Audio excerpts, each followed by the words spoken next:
fan. So he doesn't have a say of whether he's the best or not. Other people decide. But going back into the draft where Echo, they have gotten the Fredrin as well as the Harif. As of now, not a lot of room for flex. Sure, the Fredrin can be flexed, but for now, Echo, I would say kind of a lineup that we've been seeing a lot. And the Harith here, we've seen that it's very effective in the right situations, right? Mobility and survivability from the kit. But honestly, against a lot of beefy members, it does seem like it does lack that hyper DPS in that late game. Although for Blacklist, this is a very quite the early Diggy pick, and we haven't seen it in quite a while. Yeah, okay, so right now, looking at the draft, because we have to look at the first 3 picks for both teams, because from Echo, they have a pretty strong front to back with the Eve as well as the Fredrin. Putting people in the box make it easy for Harif to actually engage and go in. Now, Blacklist International, they're answering the first 3 picks with a Diggy. Now, we got to think about this. Is the Diggy being used to apply pressure early in the gold lane, or is it really to make sure when it comes to the team fights, the team is going to be safe? Yes, and they are going to go for a re-engage lineup. And what does a re-engage lineup hate? When they don't control when they go in or out, and that's why they're banning the Franco. Ooh, Franco ban right here just to ensure that Blacklist can take their fights on their own terms, and of course deny maybe like the forced usage of the time journey. So far, it just seems like a very solid composition, and if they pair it with a solid backline, it's going to be pretty secure, at least on paper. But considering that they have a Claude in their lineup, it's going to be a bit weird deciding where the team as a whole wants to move, right? Do they want to go forward into danger or actually backing away from it? This is kind of good because they're going to keep Echo guessing, and I feel like the Diggy pick has confidence here just because you see the Fredrin and you're assuming the Fredrin is a jungle, because as a Diggy you can apply a lot of pressure by putting your alarm bombs. It doesn't feel good going up against like an assassin jungler that can kill the Diggy over and over and over again, making the Diggy really not that strong. And because the Valentina has been banned, the Grok has been banned as well, kind of feeling like they don't want too much of an engage coming in from Echo. And by that, the Orcas are slowly cornering Wise into a pick of their choosing, right? Well, what's left here for Wise to pick up? Because the usual suspects are out. If anything, they might be forcing the jungle Guinevere, which we last saw in the grand final stage of MPL. A lot of options, honestly. Even if we go back, the Nakai is still available, the Boxia is still available, so there is a lot. Good or bad is really up for debate. Exactly, especially with how the meta has progressed, you can't really guarantee that these picks that worked quite a long while ago can still be as effective. Because maybe the exact reason why it hasn't been picked up is because teams have been solving that puzzle already. But here we go, got a bit of a sneak peek from the phone. It's going to be a Boxia, and that's going to be a very fast composition coming in from the side of Blacklist. That's a deep cut, right? I said go back to MPL Philippines Season 10, and then we will go back to like what, Season 8? It's almost like I'm an analyst. Whoa. Like I know what's going to happen. But yeah, the Diarov has been picked up, so now Blacklist International, they got to really prepare what's going to happen, because with the Diarov, a lot of the armor that they already have is going to be shredded. So Echo, with this current lineup, if they want, they could really go aggressive. They could just like pick up a Cho and then just like, I don't care what you guys are going to do. We're just going to force the issue. You either pop the times journey now or you suffer the consequences. I like it. It's a proactive way of solving the problem. That's certainly a way to deal with the time journey. Just force them to keep using it. And now I think they were expecting perhaps something, I don't know, they wanted to just pressure you in the jungle. So the Hilda, that's a very annoying pick. And, you know, considering how fast and how pick-orientated Blacklist composition is right now, having a Hilda in the front is going to be such a chore for Blacklist to deal with. It's also a swerve. And now going into the hands of Haji, of course, this is the Imam special. That's a savior. So far, I'm liking it. If there's anything missing from Blacklist is that early game velocity. Like, they're going to have to wait until Echo makes a mistake and makes an opening, and then they can ramp up. I mean, like you said, looking at the drive, looks like Blacklist, they want to re-engage. And I kind of feel like if your comp scales well and you have ways to answer a dive, that is a very good drive, because looking at Echo, that's what they want to do. Sasage, they want to charge, they want to fight, and they want to make sure they apply enough pressure to Blacklist International. So now with the draft, where both teams, in terms of team fight, they're pretty solid. In terms of what they want to do is very different. So about the execution, can Echo execute it well, or Blacklist deny the engages? it just seems like this is a speed against power, because Blacklist will be around the map really, really quick. Again, with that Boxia, with the fast clearing, with the shield unity. But for Echo right here, when they want to go for a kill, that's a lot of burst damage at their disposal. With that being said, let's start the first game between Echo and Blacklist International. All the way in the beginning, we do see that the Demon Slayer emblem is what both junglers try and go for. They want to get that quick clear in the early game particularly, and in that mid lane, there's going to be a bit of a showdown for sure. Both of these mages, they have like decent clear, but as far as how they impact the side lanes, it's a bit different, right? They need to try and get a bit of help, especially from the jungler or the roamer, before they can actually have that kind of impact. Yep, slight advantage here for Sanji, given that Haji has to work on his stacks, has to make sure that the Savior scales up. But down bottom, it looks like it's a deadlock because both are able to clear the wave fast enough and then rotate. We got to talk about the goal lane as well. So the Diggy is going to apply pressure here onto the Harif. So Yaoi, I want to see whether he decides to help out Manicutie in the goal lane, or he's going to try to apply pressure in the jungle, which kind of doesn't need to, because going up against the Boxia, like, why? Exactly. Usually the Hilda is being used against assassins just to be that oppressive presence, especially in the early game where the passive is just so annoying to deal with. But now, it seems like Echo is using Yaoi on the Hilda to actually deal with the Diggy pressure, because that shielding is casting all the damage. But look at Oheb, taken very, very low. Close call. Oheb at about 1/10 of his health. Here comes Wise, bumping right into Yaoi. Oh my Venus, looking for that reverse time, does not catch it.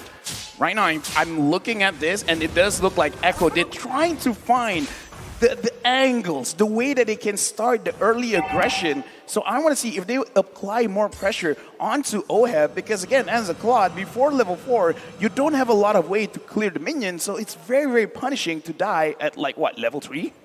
Yeah, the wave clear is definitely a big issue, especially against a Diggy that's just constantly trying to actually do some damage, do some poke damage. But with all the members, with 4 at least, 4 people in total in the top side, it doesn't seem like Echo is going for the turtle, but Blacklist is trying to contest it. Yep, Wise looking for it. Sanford spots him. There's the box by Sanji. Real Revelation. Turtle scared by Carl, and Sanji takes down Wise. When we look at this lineup, this is what we were predicting Echo. They're gonna start the charge. They're the one that is gonna say, I'm gonna have tempo. And Blacklist, they gotta answer this by not dying a lot. And now Rashi, looking at the items, anything that we have to pay attention to. It does seem like Sanji is going straight for the Enchanted Talisman. With how he's performing, he's going to be using a lot of mana, so it makes a lot of sense. Later on, there'll be a bit more damage being built on his side, but oh my Venus almost gets taken out as Oheb now just goes face to face against Yaoi. But he is still on the tank emblem, so tanky, doing a decent amount of damage, especially in the early game, making the best use of that Hilda. Well, now we got to talk about the Hilda, but before that, Sanford and Edward 1v1. Is there really going to be any big trades here? I don't think so. But on top, Oheb goes down. Oh no, and the box wasn't even there, so this is just the pure raw power of a Hilda. Yeah, I kind of want to talk about that as well, Arashi, where a Hilda pressuring, sure, but pressuring the goal lane, how does Yaoi do this? Like, what is he really taking advantage of? He's just taking advantage of the fact that Blacklist doesn't really want to stay and be passive in the lane, so he just stays around there and just keeps moving in and out of vision. And, you know, sometimes it works out, sometimes it doesn't. But the point is, he's being a disruptive force, just taking away the focus of Blacklist from the rest of the map. Sanji Look at that! gets a 1v1 question mark, and there's bodies falling for Blacklist all across the map. V and Wise taken down 3 for none, 5-0 scoreboard. 5-0, 2k goal difference, and in my map, Oheb goes in against Manicutie. Will this be a good idea? Summon Force put it underneath the turret. Oheb very low. Carl Deasy gets the kill, flanked it from the back line. Oh my Venus falls as well. LaFell, you were saying? Now, I'm just saying right now, 7-0, 2.4. In my opinion, if you're a scaling composition, you don't want to lose more than 2,000 gold, and now it's 2.6 in the first 4 minutes. Echo, man, they just find their power spikes, and once they felt they had an opportunity, every single member just went for the 1v1 plays all over the map, and at the same time, 3 members from Blacklist gets taken out. That is not ideal at all, and now with that pressure, Echo will be going for the neutral objective, and according to the pattern, they're going to try and take some turrets. That's a free turtles. LaFell, that 2K threshold, can we call it the LaFell threshold? Because that's essentially what sets apart good teams when they can read that situation. Hey, if anything can be named after me, I'm gonna take it. And now it's 3K. Looking at the items here, looking at Blacklist, the only one that has completed the item is Wise on this box set with the Radiant Armor. Is it enough, Arashi, for them to kind of negate some of the attacks coming in from Echo? Well, they can negate some damage, especially from Harith as well as the Eve. But, I mean, Yaoi on the Hilda is still doing a massive amount of damage. And don't forget, this Dyrod, Sanford on this Dyrod, is actually one of the main counters for Wise. So the Radiant Armor will not be helping in that department. Oh, Venus already committing the flicker. Carl Deasy gets a beat on the Queen. And Appraiser's Wrath taking down the Diggy. Second, make that third death for the Roamer. And right now, Blacklist, they have nothing to answer. They gotta slow it down. Oheb just completed his Demon Hunter sword, and Wise tries to do it, but he can't do anything. 4 members on the Wise. He's cornered here. 3 members make that 4 Wise. Chrono, Fissure. Oh no, there's the box. BMI out. 1 down. They're just doing damage control here. Blacklist. Blacklist is getting corralled, getting cut off from their base, and honestly, Echo is just making the best use of this early game pressure, and they're not done just yet. Oh, Sanford flickering on out. They catch Edward. Here comes the cavalry. Oheb with a blazing duet on out of dodge. Lightning and thunder pushing away Echo. Right now, looking at the situation, Blacklist International, they're very comfortable of playing from behind, trying to wait it out, trying to make sure they fight at equal ground. But now, I gotta ask you, Arashi, Blacklist, realistically, what can they do to stop the bleeding? They need to try and just prepare the crowd control, stick together. But the problem is, for Echo right now, every single member, generally the main carries, can't go for those solo kills yet again. So if they just stick together, yeah, maybe they can avoid getting killed, but then Echo will just start destroying them in the macro gameplay, in the rotations, in the vision game, and that is not ideal either. Oh, Edward catches one. Here comes the RWM. Diggy, oh my Venus with the Time's Journey. They take out Sanford first. Where was the damage? Amazing play by Blacklist. They get a pick off, but oh, they pay the price. Down goes Oh My Venus. They're gonna collapse down onto Edward, and he goes for the split. Split is off a cooldown. Rides on to Carl Teasy. Puts him in a compromised position. Here comes Wise. Still he get his purple buff. Yaoi making space. Edward getting pulled in. Wise still here as well. Getting Beauty Summon Force. Where's Edward going? Goes on through the wall. Suffers a death. The storm is here, and they disengage. Oh, they find Haji. Will they find him? Will they get him? Oh, RWM one more time. Sanji, this team fight's going on forever. It's just 7 minutes, but the damage coming in from Echo is so much, and Wise, he's gonna get taken down. Oh, Dawning Light unable to save those 2 in mid. Be Wise fall underneath tier 1. 3 members down despite the best efforts from Blacklist to try and control the damage. It's just so much burst coming in from the side of Echo, and look at that. There's nowhere to save. They're not done. Carteasy finds him in the back line. Sanji with the Void Crystal. Pop in Oheb. And now Edward and Oh My Venus finding sanctuary underneath tier 2. This explosiveness is controlling Blacklist International. Looking at the items right now, the Xavier only having the Clock of Destiny really won't deal out that much damage. And the Claude, 8 minutes in, only with the Demon Hunter sword. Blacklist right now in this game is looking very one-sided. Arashi and Oh My Venus has to use the ultimate to get out of the RWM. I mean, Sanji right here with the Ice Queen's wand. Just popping that alone is enough threat for Blacklist to just react with so many skills. And on top of that, Benny Cutie is supposed to be a late game hero. He has so much damage right now. Oh, it's a full-on engage. Haji very low. Oh, Appraiser's Wrath puts him at 1 HP. Grandma! Sanford finishes him off through the wall. Now it's Edward in the front line. Split. Yaoi cordoning off the rest of Blacklist as they go for this purple buff steal. It's calm for now, but Echo are just pummeling on through Blacklist jungle straight to the Lord. Right now, I honestly, Leo, I gotta ask you, because Blacklist, 7,000 gold down. Should they be getting any kind of view of getting a comeback? Who is it going to come from? Is it going to come from Haji, Oheb? Who is going to make that comeback happen? In that sentence alone, they went up another 1,500, right? Oh, wow. Wow. It's at 9 now almost. So I'm guessing if it's up to me and if it's something that I've seen before, given my history with Blacklist, it's got to come from Haji. So again, protect Haji at all costs and protect the map. I have to agree with that statement, man. Haji is the one with the wave clear. Haji is the one that later on, I guess, can just do a lot of poke damage with the Dawning Light.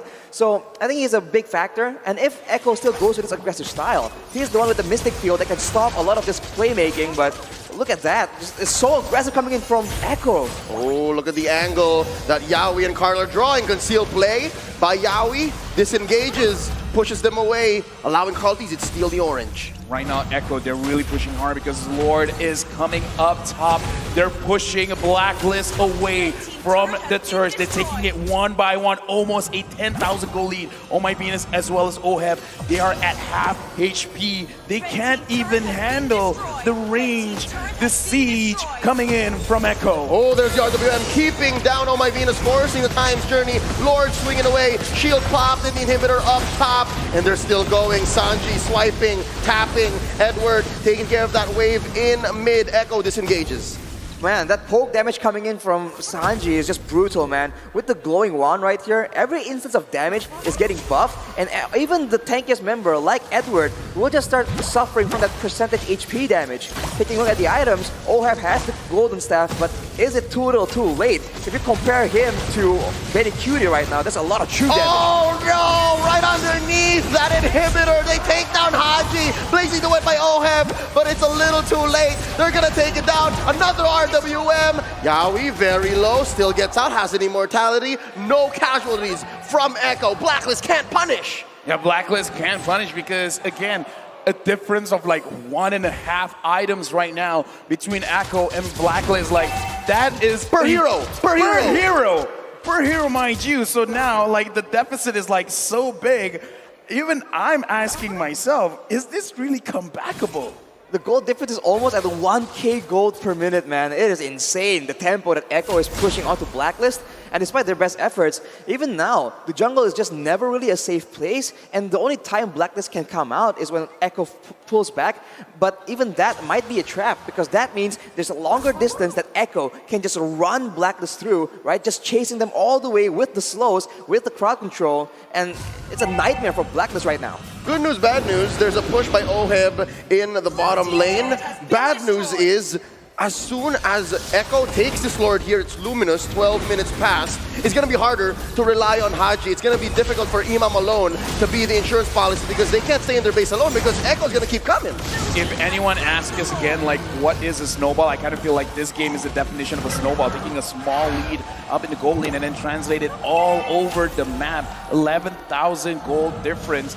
Blacklist, oh my Venus, using the Diggy is good at protecting the backline, but it's not tanky. The items as well is built on utility mage items, so he can't tank the damage. The only one that can is Wise and Edward, but at this point, it doesn't look like it's enough. It is an Imperial Wrath Diggy, so it's supposed to actually do a lot of poke damage, but against a Hilda, against a Fredrin, it's just not enough, and now Echo make the deciding play. Oh wow, Sanji with the Void Crystal alone forces Haji underneath the base. They're gonna force the issue here. Lord swinging away at the base. Tier 3 turrets, inhibitors in bottom, very low. Mid as well, compromised. There's a wave crashing on through. Blacklist holding on. Right now. There's an RWM forcing out the Time's Journey. Wise coming in. Oheb with that blazing duet. He's very low. Yaoi gets the kill. Down goes the Filipino sniper. Yaoi gets his immortality pop with a Salmon Force. Haji goes down. They're going to swing away. Oh my Venus popped here by the back line. Edward takes down Yaoi. Wise very low. Can Sanji finish the job? The answer is no. It's up to Edward now. He's down as well. It's just Wise. Echo takes game 1. Echo starting the series off with a very decisive victory. We're looking at Grand Finals. In fact, look at Blacklist International. Even they look flabbergasted. What happened just now? They just look absolutely confused, man. They try to go and play reactive, try and curb the aggression coming in from Echo.